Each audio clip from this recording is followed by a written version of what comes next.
ఏదైతే ఇప్పుడు మనం వ్యవసాయ భూమి కానీ ప్లాట్ కానీ లేకపోతే ఒక అపార్ట్మెంట్ కానీ ప్లాట్ కానీ కొన్నప్పుడు మనకి రిజిస్ట్రేషన్ డాక్యుమెంట్లో ఉన్న సర్వే నెంబరు ఐడెంటిఫికేషన్ చేయడం ఎలా?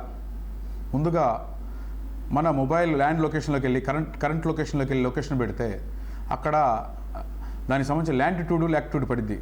దాన్ని తీసుకెళ్ళి ఇది 2D బౌండ్లోకి వెళ్ళి దాంట్లో దాన్ని ఎంట్రీ చేస్తే దాని యొక్క సర్వే నెంబరు లొకేషను ఏ సర్వే నెంబర్లోనే అని చెప్పి మనకి పొజిషన్ చూపించింది ల్యాంటిట్యూడ్ లాటిట్యూడ్గా.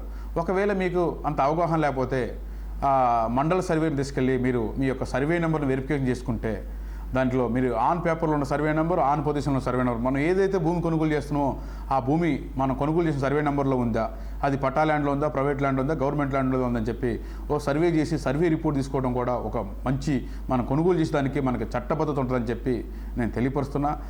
ఏదైతే మనం భూమి కొన్నప్పుడే సర్వే నెంబర్ చెక్ చేసుకోవాలా, 4 బౌండరీస్ అద్దాన్ని పిలిపించుకొని సర్వే చేసుకోవాలా. ఒక 10 ఇయర్స్ తర్వాత అమ్మినోళ్ళు రమ్మంటే ఎవరు రారు, ఒక 10 ఇయర్స్ తర్వాత సర్వేకి రమ్మంటే ఎవరు రారు. కాబట్టి మనం ముందుగా కొనుగోలు చేసేటప్పుడు ఆ ల్యాండిట్యూడు లాటిట్యూడు లైవ్ లొకేషన్లో ఏ సర్వే నెంబర్ చెక్ చేసుకోవాల్సిన బాధ్యత మంది. మీరు గూగుల్లోకి వెళ్ళి ఏదైతే లొకేషన్లోకి వెళ్ళి గూగుల్ మ్యాప్ లొకేషన్కి వెళ్ళి దాని మీద క్లిక్ చేస్తే ల్యాండిట్యూడ్ లాటిట్యూడ్ కనుక మీరు 2D బౌండ్లో కొడితే ఆ యొక్క సర్వే నెంబర్ వచ్చిందని చెప్పి నేను తెలియపరుస్తున్నా. భూమి కొన్నప్పుడు ఆన్ పేపర్లో ఉన్న సర్వే నెంబర్ ఆన్ పొజిషన్ చూసుకోకపోతే మీరు నష్టపోతారు. ఎందుకంటే పక్కన చెరువు ల్యాండో లేకపోతే చెరువు శిఖమో గవర్నమెంట్ ల్యాండో లేదా అసైన్ ల్యాండో ఉంటుంది.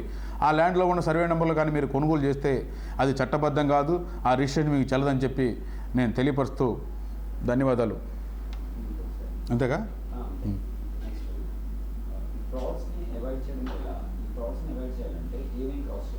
ప్లాట్స్ చీటింగా చెప్తాది బ్రహ్మాండంగా. అది అసలు ఇది చాలా ఇంపార్టెంట్ క్వశ్చన్. దీనికి మిలియన్ న్యూస్ రావాలి మనకి.